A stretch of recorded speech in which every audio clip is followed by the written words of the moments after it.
Hey everyone, welcome to episode 5 of Diabetics for Diabetics Radio. My name's Bowie, I'm your host. I have had type 1 diabetes for 21 years. I am currently looking for a cure and sharing information as I go. This is episode 5. Today we're going to be talking about the similarities and differences between type 1 and type 2 diabetes, a little overview of the disease as a whole, and then diving a little bit deeper into what brings us together and some of the slight differences that bring us apart. So I have a little bit of a different take on the diabetes, the diabeti, the diabetes, if you will. And so the big thing, and I covered this in podcast number 3, episode 3, if you haven't heard it yet, talking about the misconception that type 1 and type 2 are so dissimilar in their origins that we really don't have a whole lot to do with each other in terms of research, in terms of resources, treatment, management, what have you. And I don't believe that's true. So today I want to explore why that is. And so first things first, I want to talk about what diabetes is, right? What are we dealing with? You know, when we hear the word diabetes, what do we think? What does that mean? And it's worth going over because I think you'd be surprised how little actual diabetics who have been diagnosed with the disease actually know about what it is and what's going on with their bodies. So we'll cover kind of like the basic 101 breakdown of what diabetes is. We'll talk about the differences, the perceived differences in terms of the traditional nomenclature and how they're described in school, med school, to you, when you're diagnosed. We'll talk about the difference between type 1 and type 2. And then I want to break into more on a new way to look at it and give you an opportunity to kind of weigh in on that to see what you think. Now, coming into this, I'm asking that you have an open mind, right? Because the way I describe it may not be a way that you've heard. You may be very passionate about this and have gone off of what you were told initially and kind of accepted that as fact. I am not here to convince you of anything. That's not my job. This is a different way to look at things that offers what I see as a greater opportunity of hope for the diabetic collective, as opposed to, oh, you're type 2, you do this, oh, you're type 1, you do this. Because I think in terms of research, in terms of resources, medications, things like that, we've been divided and conquered. Because if you look at the research, which is where I've been living in terms of my search for a cure, almost everything is dedicated to type 2 diabetes, and that's because of the abundance, the relative abundance in relation to type 1s that there are in type 2. So type 2s make up about 90% of diabetics, whereas type 1s are only 10%. So, if you're going to treat more people, you're going to focus on type 2. That's to the dismay of type 1s who are like, hey, what about us? And I've written articles on my blog post about how type 1 diabetes is largely kind of a forgotten disease in terms of actually researching the disease mechanisms themselves. It's kind of been just taken for granted. And what we knew 20, 30, 40 years ago is kind of just the same thing because, well, that, when it was first discovered and talked about, that's just, oh, okay, that's what it is. And not a lot, that's an overgeneralization. There have been improvements. The technology around diabetes has been phenomenal in terms of, continuous blood glucose monitors, Dexcoms, the pump technology. But again, I am not interested in diabetes management. I am interested in actually understanding the mechanisms of the disease itself in terms of healing and curing the disease, as opposed to just making life okay while you still have it. Because as someone with diabetes, I intend to be a person without it. I do not want to be someone with it who lives a normal life. That's not what I want. So let's go ahead and dive into what even is diabetes, and what that means for the average person coming in and wanting to know a little bit more. So first things first, you have to know the difference between type 1 and type 2. So type 1, or insulin dependent or juvenile diabetes, is what it was classically termed, because most people who have type 1 develop it early on in their life. That has since changed. There are more and more people 30 years and over who are actually getting type 1 diabetes. So what does that mean? Type 1 means that your body does not make enough insulin to sustain life. Okay, so if you have a type 1 diabetic and it just goes untreated, your body is going to wither away and die. You will go into diabetic ketoacidosis, and that will lead to organ failure. So your body just does not make enough insulin to sustain basic cell function. Okay, and we'll talk a little bit more about the mechanisms that brought that about.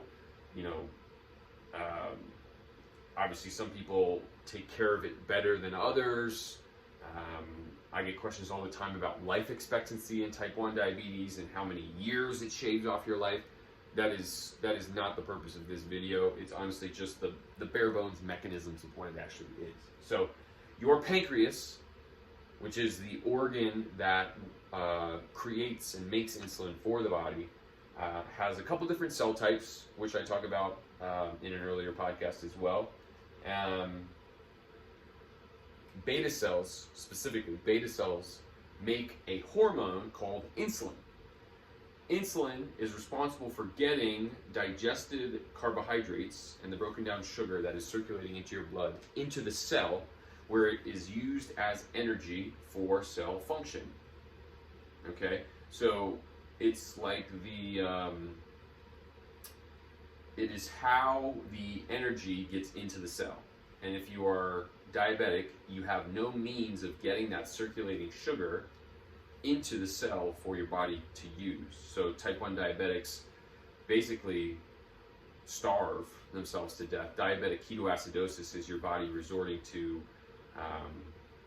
breaking down proteins and fats into sugars, which is a stressful mechanism in and of itself, but essentially you're breaking down proteins and fats of your organs to the point where they eventually quit and you die. So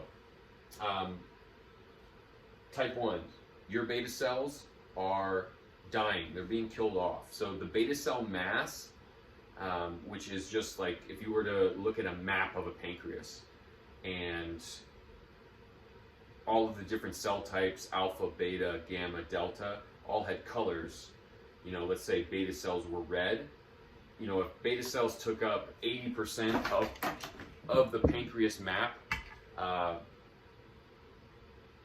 type 1 diabetic is probably taking up somewhere between like 2 and 5% of the map now. You've just lost all of those beta cells making that insulin.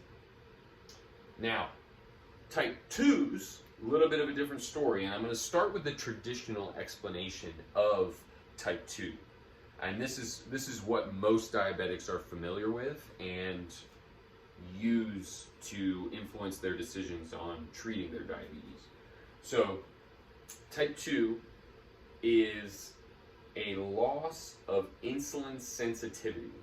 Okay, another way to define this is an increase in insulin resistance. So you're basically more resistant to the insulin that your body is making. So you technically do make enough insulin to sustain life, but the organs in your body are not receptive to it. They've lost sensitivity and they're not accepting it. So you are experiencing some of the similar symptoms to what type 1s have, elevated blood sugars, and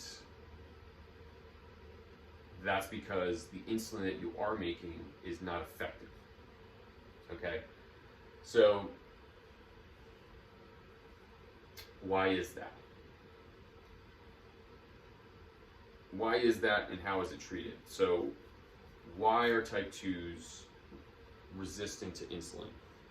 It's inflammation, right? And that's kind of the common thread. I'm here to argue that is the common thread between type 1 and type 2. Both are born of inflammation. So type 1s, right, we're sold from the beginning. I talked about this in an earlier podcast as well, the fact that it's an autoimmune disorder. The immune system of the body incorrectly targets, based off of inflammation, the beta cells, and they are killed. Type 2, chronic inflammation causes a mechanism called glycation, and that is essentially the altering of proteins and enzymes within the body to alter their function. So what glycation does as a result of the inflammation in a type 2 diabetic is the receptors that are responsible for taking in that insulin and making that sugar in your blood available to the cell, those are being altered so that it does not work, it does not receive the insulin, and that's what's responsible for the insulin sensitivity, the loss of resistance, or the loss of sensitivity and the increase in resistance to the insulin, right? So the inflammation is killing the beta cells for type 1, and the inflammation is altering the proteins that are responsible for taking and using the insulin, and making it so that they do not do that, right? So for both, there's not enough sugar getting into the cell in order for the cell to operate effectively. Fair enough? So,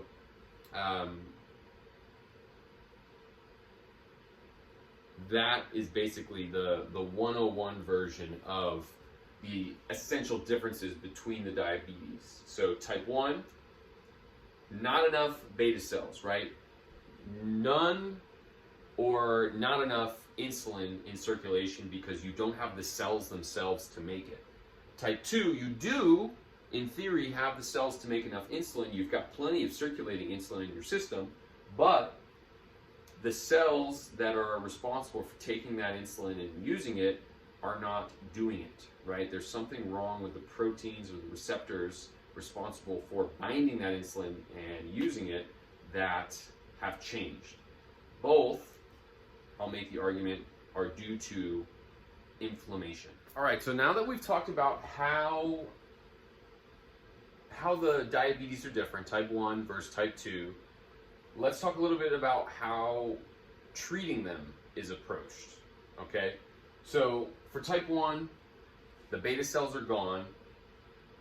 You're not making enough insulin to sustain life, so what do you need? You need insulin, right? So that is why it's called insulin dependent.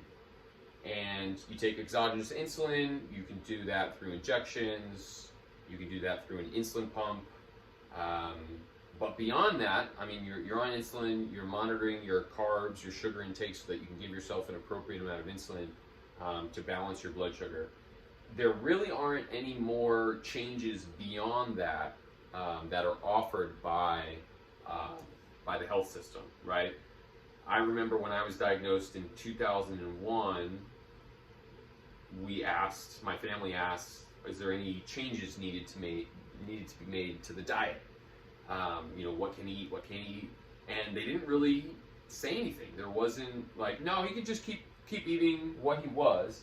And I'm arguing that it's because of the uncertain nature of how it came about. At the time, it was largely accepted that it was just genetic, right? There was nothing I could have done. It's in the genes, tough noogies, just keep going, living your life. And so if you don't know what caused it, you can't really give a definitive answer as to what needs to be changed to address what caused it, because you don't know, right? So it was just like, man, that's what it is. Looks like it's genetic, and you're just going to be on insulin.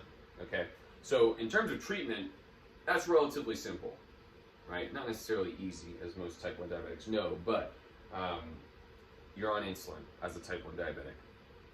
Type 2s, it gets a little bit broader in terms of your options on how to treat it. So, like we mentioned before, it's all about inflammation.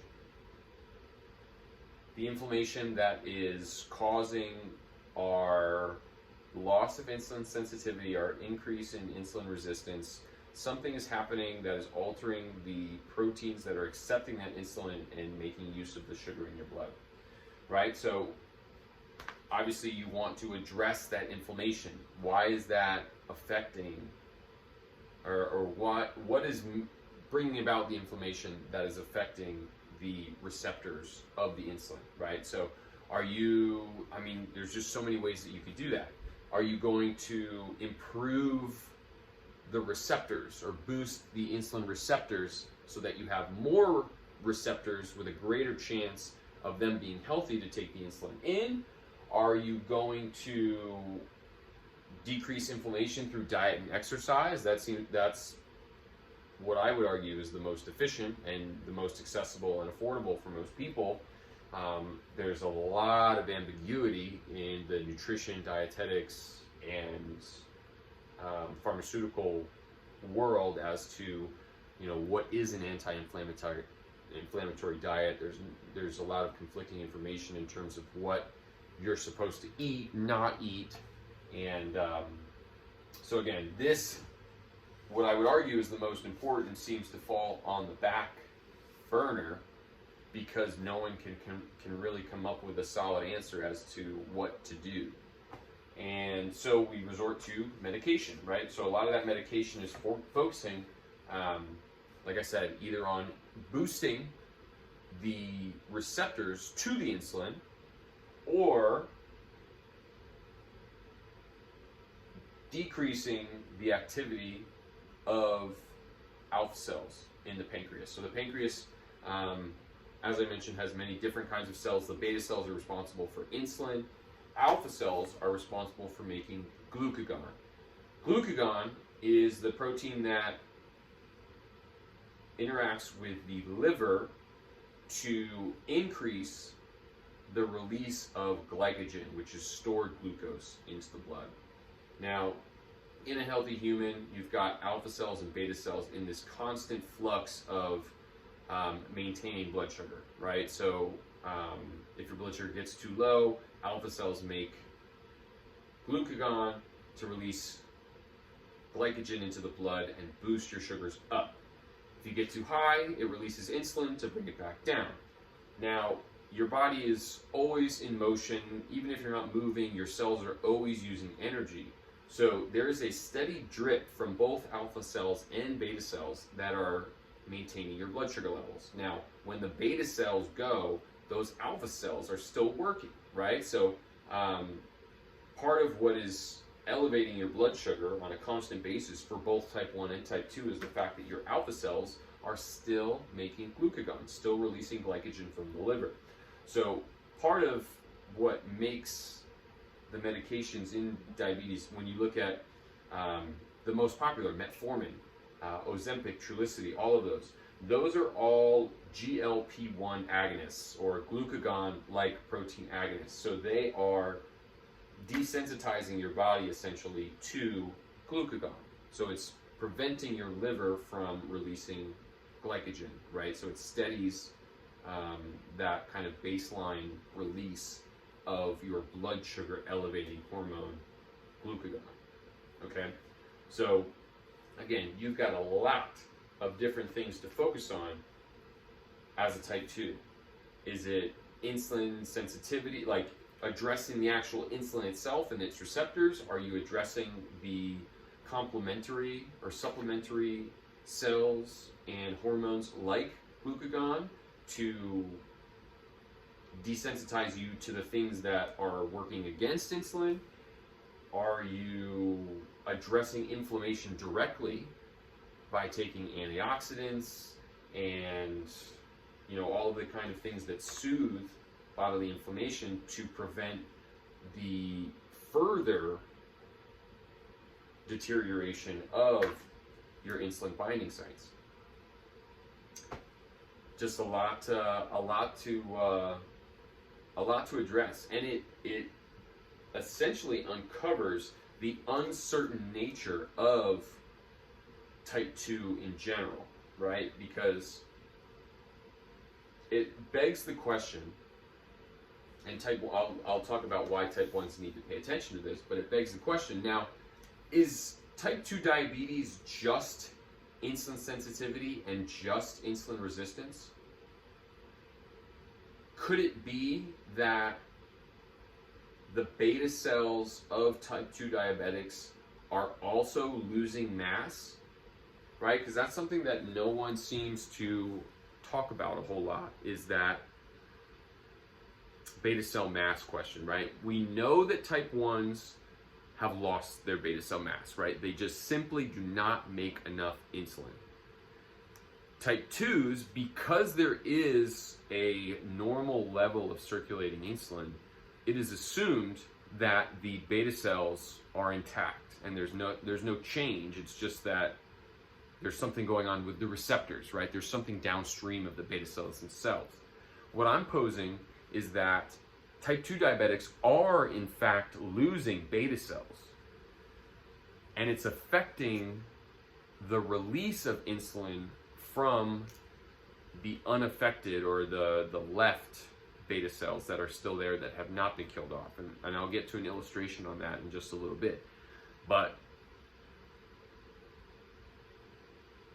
is type 2 diabetes just a matter of inflammation causing insulin resistance, or is it the same kind of inflammation that led to the death of the beta cells for type 1?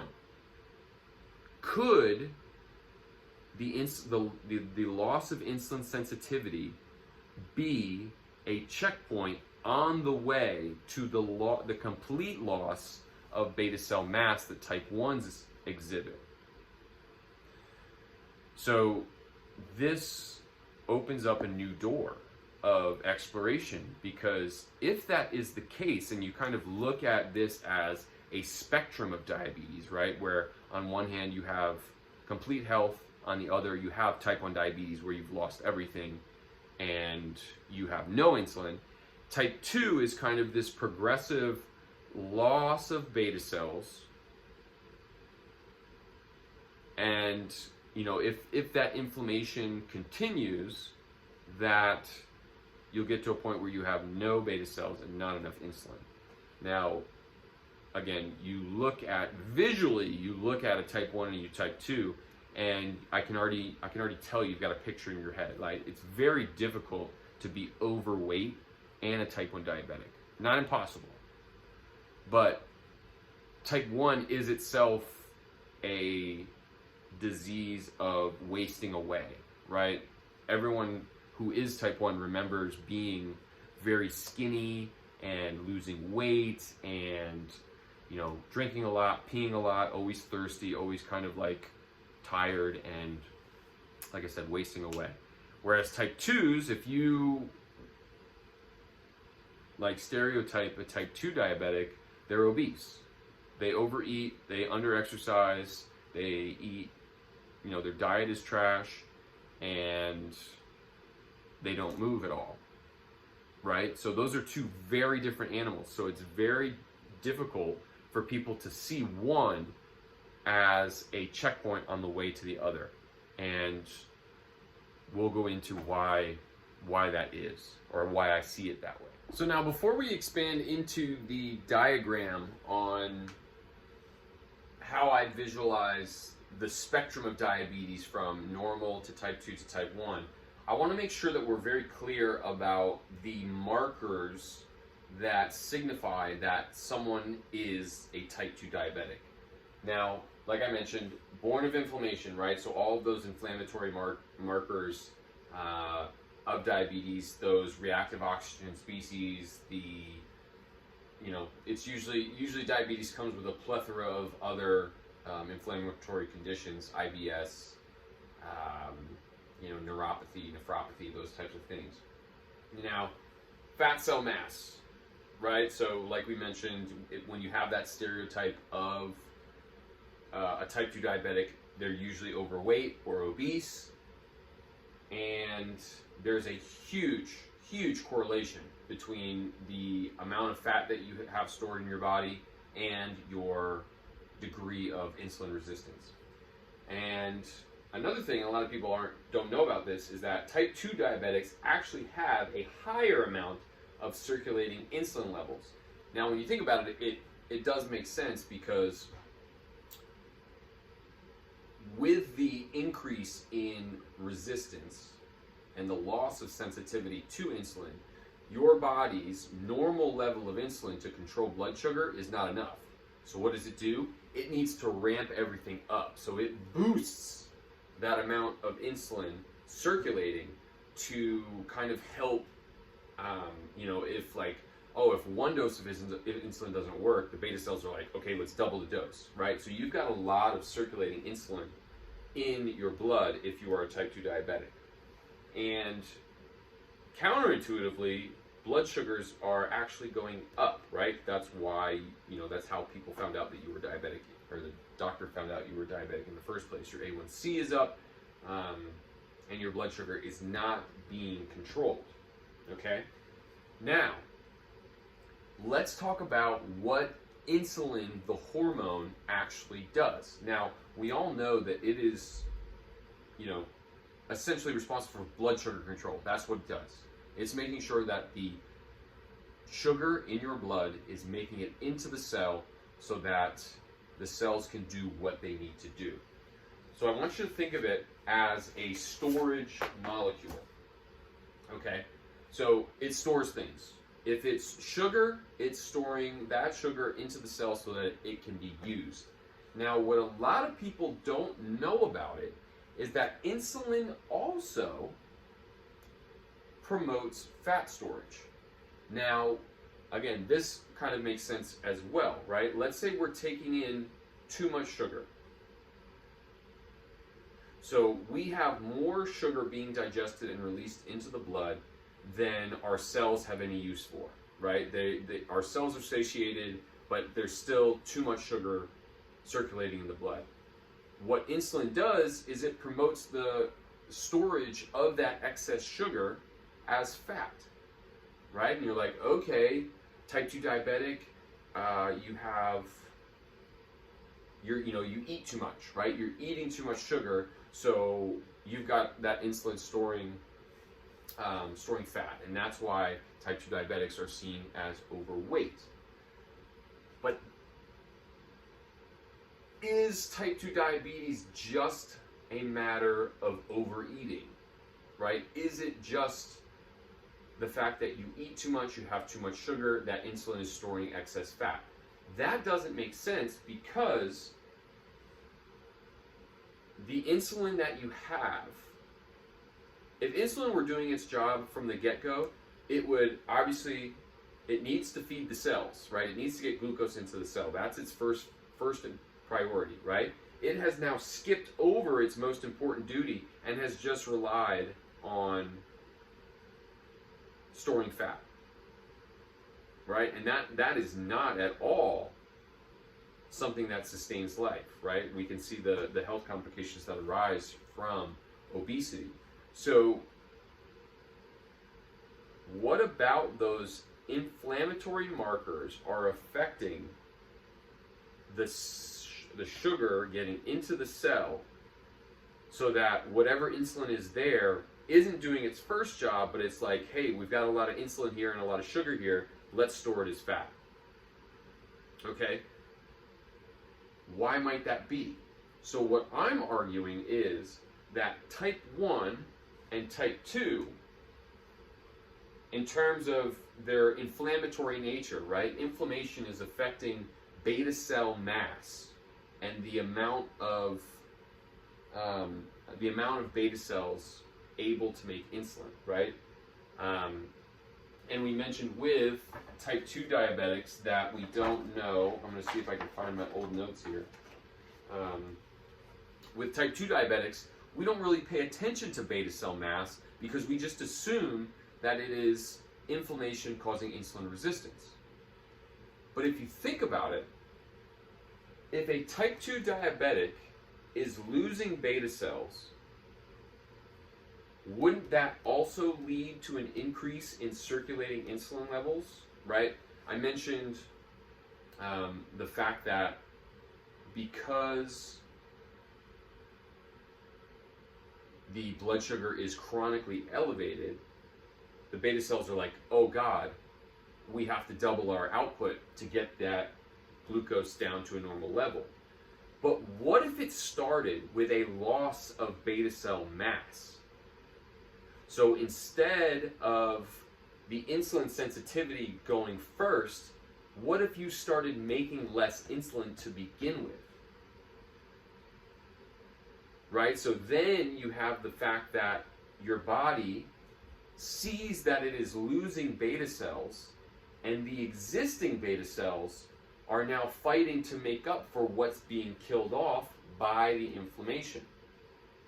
So now I'm going to transfer over to the diagram, the visual aid, to help you visualize kind of how that happens, right? So keep that in your mind. What if, as a type 2 diabetic, it's not your insulin resistance from the get-go? It's your loss of beta cells that leads to the boost in circulating insulin levels that now is having difficulty working because those inflammatory markers are not only killing off beta cells, but they're also affecting your insulin resistance and insulin sensitivity. All right, so here's our diagram here, looking at the pancreas as a water tower. All right, so you'll see here, think of the water tower as the pancreas. It feeds down into your body, okay? Now, this blue line at the top, the water level, is the amount of beta cells that you have. Not necessarily insulin, right? Think beta cell mass specifically, not insulin just yet, okay? So a full water tower is our goal. That means we're making enough insulin to properly water the body with insulin. Now, when you think about the inflammation that type 1 and type 2 diabetics go through, those are breaks in the structure of the tank itself, right? So, you know, whatever you think the nature of the inflammation is, you know, what we're eating, the fact that we're not exercising enough, you know, you have all of these little nicks edging away at that beta cell mass, right? That's the inflammation that is killing off the beta cells, all right? So when that happens,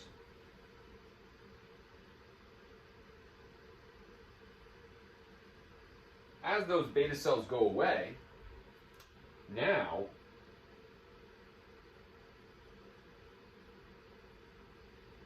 that level falls. Okay, so the body sees that.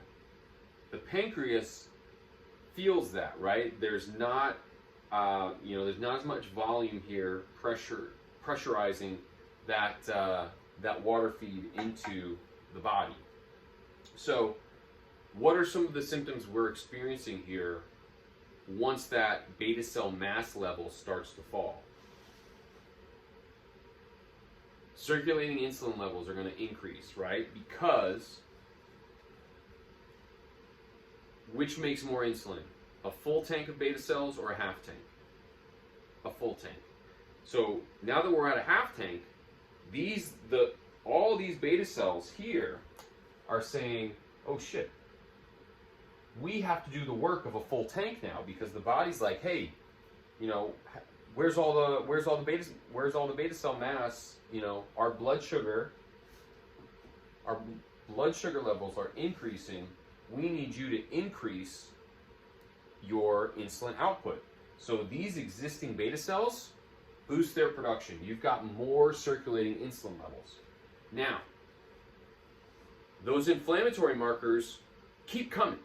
They just keep coming, right? So you've got all these little day-by-day nicks just eating away at that water level. So when that happens,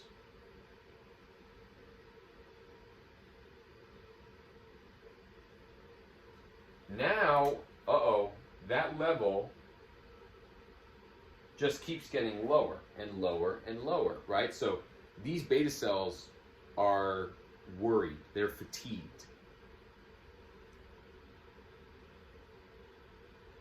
And yet, with those circulating insulin levels ever increasing, now you've got a third of that water tank doing the work of a full tank, as well as the fact that those insulin receptors are being glycated and altered so that even though the insulin levels are increased, the cells themselves can't actually take it in. So, what does all of that increased circulating insulin do? It starts to store fat, right? So it's twofold. You're being affected on two fronts, because your beta cell mass is decreasing. The existing beta cell mass that you have is overproducing insulin to make up for the fact that the water in the water tower keeps dropping, as well as the fact that the insulin that you are producing isn't working because the inflammation is affecting the sensitivity to the insulin that you are overproducing. Okay?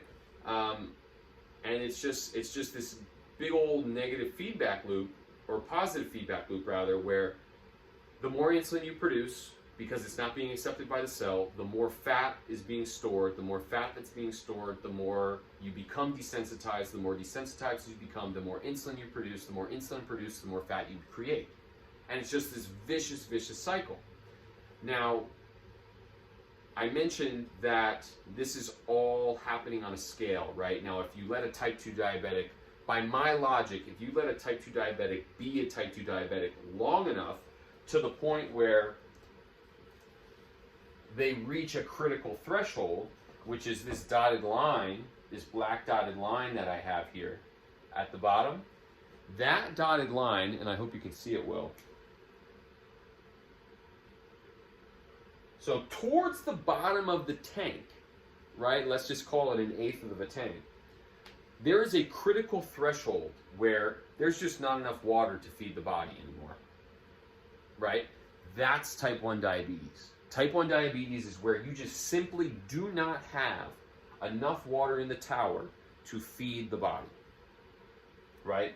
So if a type 2 diabetic just keeps on going through all of that inflammation, and eventually that beta cell mass reaches that critical threshold, I would argue that a type 2 diabetic would then become type 1 and would become completely dependent on exogenous insulin. Now, why does that not happen? I can't pretend, I don't have any evidence. I don't know that it ever has happened. I would argue that that's because all of the health conditions that arise from the inflammation that brought you from a half tank of water down to a full tank of water down to a half tank or a quarter tank was enough to make everything else bad enough for your body to quit, right? Because, type 2 diabetics, you've got heart problems, you've got liver issues, you've got kidney issues, you've got eye issues, you're losing your feet, you're losing your toes.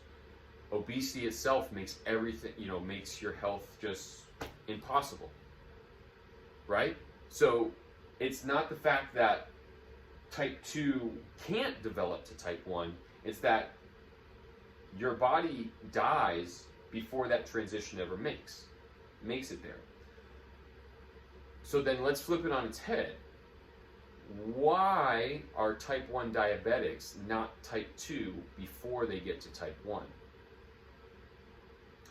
And that requires a little bit more speculation. But if you think about it, we all enter this life, this diabetic life, at different points of inflammation from an inherited standpoint, right? People make the argument that diabetes is genetic, you have the genes for diabetes, then you get it. But what I would argue is more influential in your development of the diabetes is the cellular environment that you inherit, right? So I would argue that a type 1 diabetic is inheriting significantly more inflammatory conditions, inflammatory markers that just bypass that whole process of, increased circulating insulin, long-term blood sugar level increases, and an increase in fat cell mass. We all know that most type 1 diabetics don't go through that fat cell mass stage of gaining weight. But, so, I'll use my family as an example. So my mother has had gut issues her whole life. Her whole family, ulcer, stress, gallbladder issues. My dad's side has a bunch of iron metabolism issues, stress, white hair, lipid peroxidation, liver spots. These are all huge, huge signs of chronic inflammation, right? And as someone who was literally made by mom and dad, I inherited all of these kind of conditions that led to this incredibly high baseline level of inflammation that did not take nearly as long to take action. And, it could be that, my mom literally is a type 2 diabetic, so she is already dealing with a compromised level of beta cell mass, I would argue. So I started with very little, had an inflammatory background that just pushed me past that critical threshold into a state where I did not have enough beta cell mass to sustain life, hence type 1 diabetes. Okay, so I hope that has opened your eyes a little bit to the possibilities. And now I want to break into what that means. What is the fallout from the fact that type 2 and type 1 are occurring on the same scale of inflammation, breaking down beta cell mass, leading to this huge inflammatory cascade, eventually leading to not enough insulin, okay? And the main point is that we are on the same team. So many times, type 1 diabetics, I know because I am a type 1 I have type 1 diabetes, is that we get bitter towards type 2.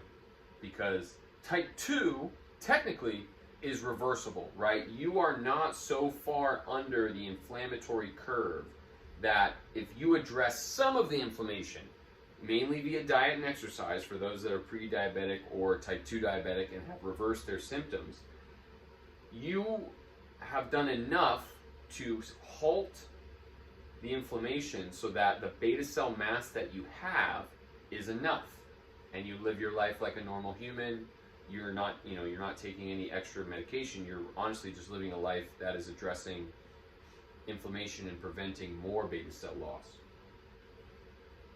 So we as type 1s, that because we're so far past that curve and haven't been given any hope in terms of regenerating beta cells, feel that we wish that we had that chance of only having to address inflammation to get back to that normal level. But it's costing us because, like I mentioned earlier, all of the resources, research, all the attention, the media is going towards type 2 purely because of the size of the type 2 population. pun intended. And we feel like we're kind of being left out in the dark. So that when you go to look up any research, you go to look for a scientific article on diabetes, everything that is for diabetes is for type 2 diabetes, right? You know, you think of the medical commercials for Trulicity and Ozempic. They're like, oh, this, you know, oh, my diabetes is so much better. And then at the end, you get the disclosure, oh, this is not for type 1 diabetics. So you're like, none of it's for me. But do not let that deter you from garnering the benefits of what the research shows. All of the papers I read are not related to type 1 diabetes on the surface, right? They're not labeled for type 1, they're labeled for type 2. But if you understand the mechanism of the development of the disease and the fact that you're really just interested in addressing the inflammation and then being able to regenerate beta cells, why wouldn't I, as a diabetic, be interested in insulin sensitivity? Why wouldn't I be interested in altering the expression of alpha cells and decreasing the amount of glucagon to give whatever beta cells I may have a fighting chance, so that I use less exogenous insulin, right? That's saving us money in terms of the amount of insulin we're using. So, huge point. Huge point. Type 1s.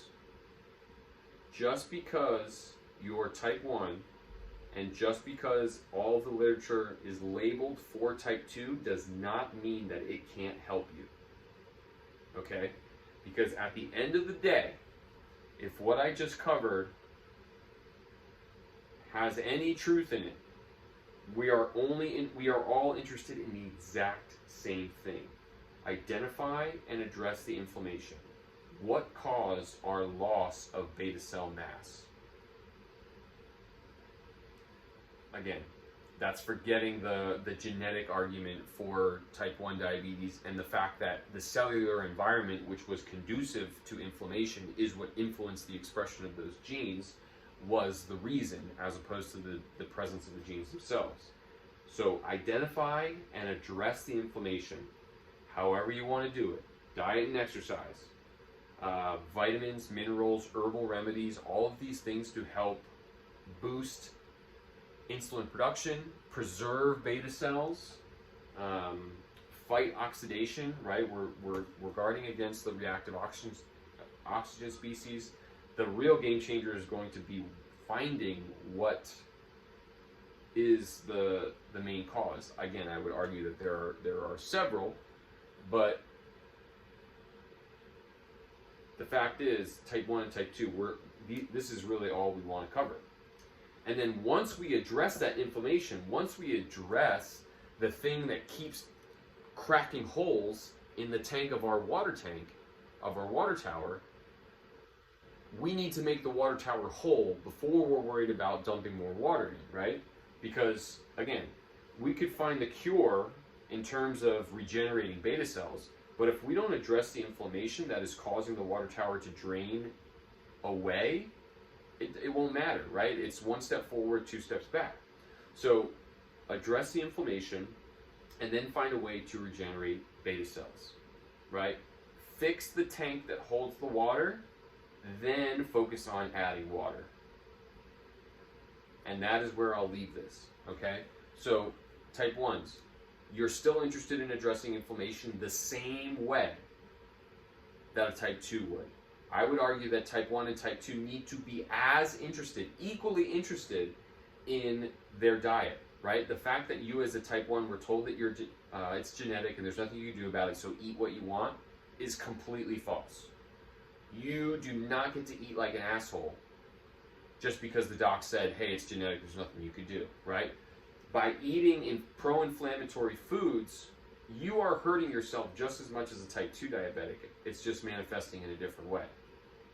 And it's not allowing your body to have a fighting chance to replenish those beta cells or rebuild the walls of that tank in the event that an effective way to regenerate beta cells comes about. Okay. Exercise. Lean muscle mass is a great way to improve insulin sensitivity. It's a great way to decrease fat mass, increase circulation, which is another factor that's contributing to insulin not being as effective, because it's simply not being circulated effectively.